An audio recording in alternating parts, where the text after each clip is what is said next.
What are some signs that you are being manipulated? Everything is always your fault. When you catch them in a lie, and you know they've lied, but they still don't admit they've lied. Manipulators often induce uncomfortable, negative feelings such as fear, guilt, or shame to get you to do what they want. Pay attention to the feelings you get around other people. If you really loved me, you would do, insert thing here. Usually you don't really realize it. When other people start telling you there's a problem, that's when you finally realize. That's what it took for me. When you look back later, you can finally see what everyone else saw. For me, it was a friend mirroring the words I said to him 20 years prior when his ex was gaslighting him. "How long are you going to let her do this to you, man?" I had to struggle against the way she trained me not to question her to gain the strength to leave her, but as her influence waned, I realized more and more how bad it was. Thinking to yourself, no, he or she wouldn't be doing this on purpose to me one too many times. Yup. The thing about manipulation and abuse is that it sneaks up on you. You wonder how the victims in abusive relationships end up staying involved with a person who's so obviously horrible to them. I can tell you from experience, it doesn't start out that way.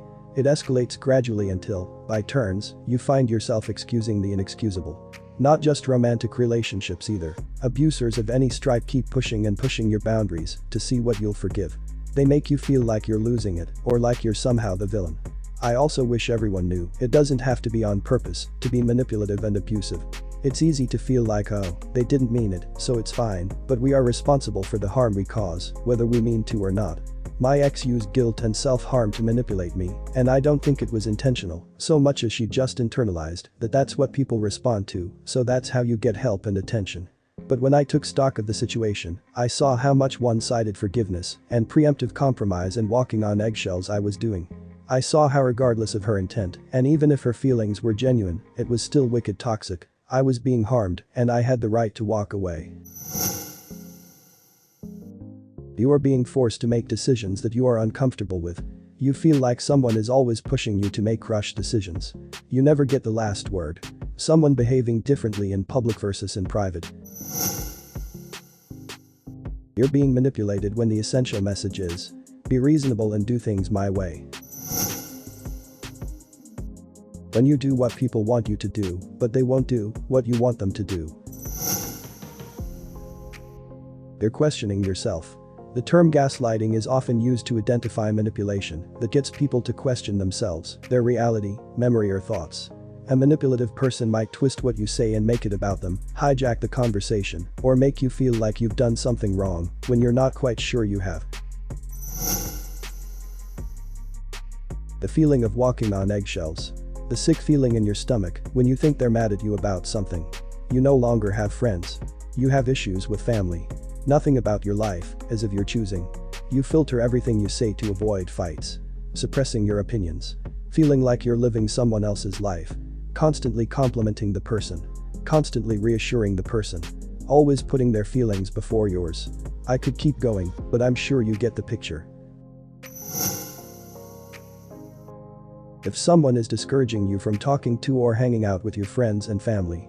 I mean, my girlfriend sat me down and pointed out a ton of abusive signs from my parents, which my parents took to mean she doesn't want you to be around us, she's manipulative and anti-family. No, she pointed out that I was simultaneously being treated as an adult and a child, where they found it most convenient, and that they literally screamed at me, not shouting words, just got in my face, and let out a long loud "Aya" when I made a simple mistake when she was at our house helping prepare for Thanksgiving. My girlfriend doesn't discourage me from seeing my friends though. They're all nice. Anybody who forcefully attempts to assert their trustworthiness isn't. The big red flag is that you feel utterly miserable after spending time with them. A much bigger red flag is that you desperately want to spend time with them again. Toxic relationships are fiercely addictive, more than any substance I have ever tried.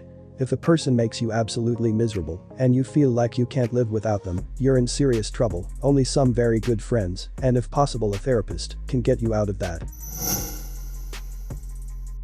If they do something that hurt you and you end up apologizing instead. Or, if you tell a person that you're uncomfortable with, say, certain types of jokes, but they keep telling you that you're just too sensitive. Basically, if they make you feel bad for their actions. My ex. If I ever was upset, rather than comforting me, she'd get double upset until I had no choice but to comfort her. Never felt really cared for. They constantly make you prove yourself. They communicate passively aggressively. They gaslight you. They are always just joking. They play the victim card. They kill you with kindness. They make your problems feel small. They emphasize their calm, cool and collective side. They use emotional blackmail. They take advantage of your trusting and sensitive nature. Have you heard of love bombing? Many abusers start with love bombing. They make you feel so special and connected, but slowly they do less and less to see what the bare minimum for keeping you around is. They make you desperate for that special feeling they once gave you, and that's what starts a dangerous cycle of really high highs and very low lows. Whenever my ex saw that I was getting close to having enough of how he treated me, he'd suddenly change tactics and be incredibly loving. He'd shower me with gifts, have special dates, and do everything to show me that he had changed. Once I was suckered back in, it was back to the old abusive behavior. At some point you stopped doubting them and started doubting yourself. That's a sign you've been gaslighted. Some signs that I know of because research are, if you defend yourself against a manipulator, but then they play innocent and make you feel guilty and making themselves feel like the victim. If they keep you from your friends, make you drop connections with others. Gaslighting. Choosing certain things for you, i.e. food, clothing, just what they want, and stuff you might not like.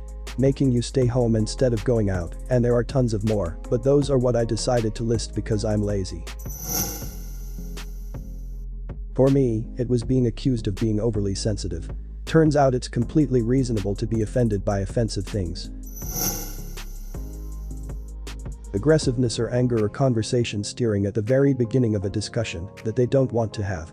The conversation will never occur, there is always something that stops or diverts it, endlessly.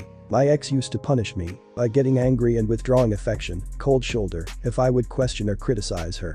This caused me to never question her or criticize her, effectively shutting down healthy communication between us.